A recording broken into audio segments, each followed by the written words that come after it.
Mia loves to read books by Andrew Clements, J.K. Rowling, and many others. She hopes to return to Nicaragua someday.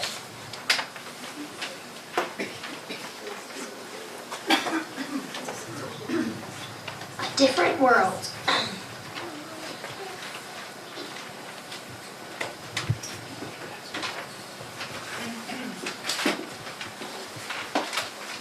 Who is that strange girl over by the house? I questioned myself as I looked at a stranger with queer skin. No other person had come near our house, number 3, Monotonous Lane, ever since we Smiths moved here 2 years ago. The trespasser disappeared behind the mammoth oak tree in front of our yard. Not thinking, I followed her.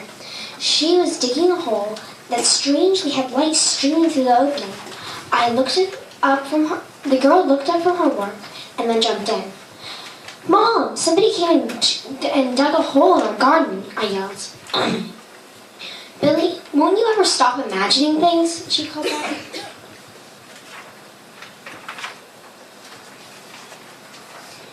I glanced back at the hole. It looked real. I crept toward it with wide eyes. Trembling slightly, I sat down and put my hand inside the hole. A strange feeling came over me. I felt like I was being gently pulled into it. The hole seemed to be saying, "Come in, there's an end." The sound of pots and pans clanging startled me. Dinner would be served soon. Sure enough, the delicious scent of dinner came over me. "No, I will not go and jump into you," I said. The pulling got stronger. Finally, I couldn't hold on any longer. "Ah!" I screamed as I fell. At last I landed on soft red grass. Did I say soft red grass? That couldn't be right, but there it was, and right in front of me. I had never seen red grass in my life, but then why was this place so familiar? There was a mammoth-sized hot pink oak tree in the yard. The sky was orange, and the purple sun was sending purple rays from the sky. I gazed up at the sky. The only cloud in the sky was a black ring of clouds right above my head. That was weird too. I squinted at the cloud and I thought I could see brown root dangling out from the inside of the ring.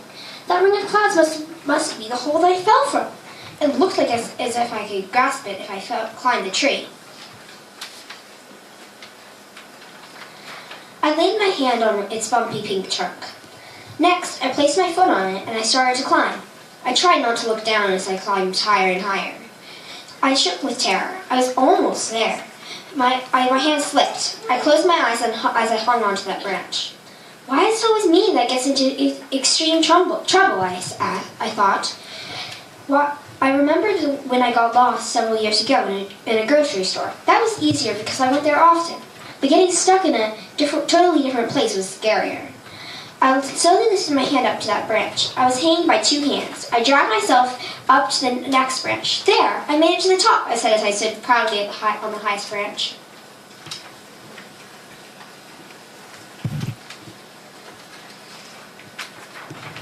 I stretched myself, trying to grasp the root. I couldn't quite reach it.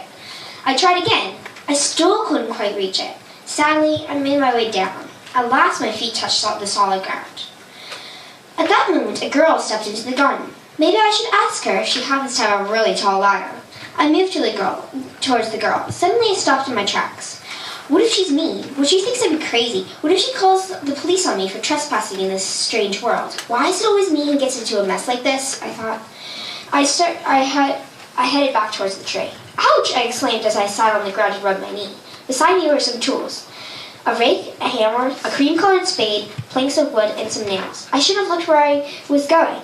I could make a ladder with the nails and the planks. I sat on the ground and started hammering. The first nail was put in awkwardly. I pried it out with the end of the hammer. The next 2 nails looked queer when I hammered them in. Again, I pried out the unusable nails.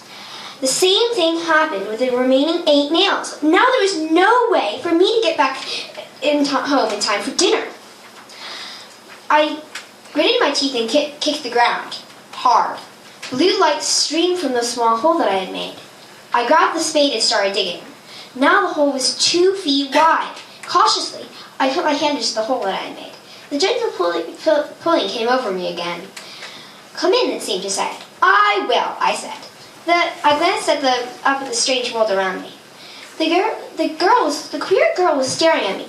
"Dad, somebody came and dug a hole in our garden," the girl yelled. I took a deep breath and jumped in just in time to hear the answer. "Libby, won't you ever stop imagining things?" her dad called back.